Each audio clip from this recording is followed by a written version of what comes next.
Hey there, today we're unboxing the Neewer 72-inch tripod monopod with a center column. So I am going to open this up and we'll see what's in the box. Here's the box and came in. Okay, it looks like we have some instructions here, carabiner, and an Allen wrench. Ooh, it is a really nice carrying case. Okay, this is how you adjust the legs. So if you want to lower the legs, you unlock it by turning it, I guess, to the left.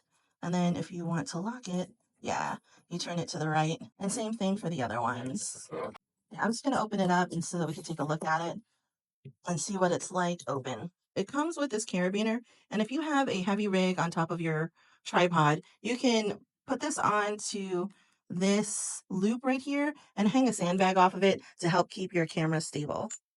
And what's really nice about this tripod too is if you want to widen the legs on the tripod, you can just pull down on this clip and you can change the angle of your legs. This center column lets you adjust the shooting angle. It also comes with a quick release plate and a ball mount.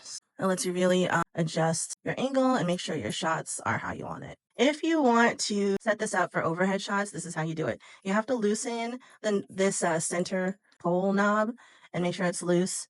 And then you also have to loosen, turn it all the way to the right or towards you, this angle knob. So lift it all the way up, and then underneath here, you see the quick release knob. That's this pink or red button. And then you just press that, and then you can adjust the angle of the center pole. So I can make it 90 degrees. And with this loose, I should be able to push it back. All right, so let me tighten this up at a 90. Just make sure that this is fully tightened.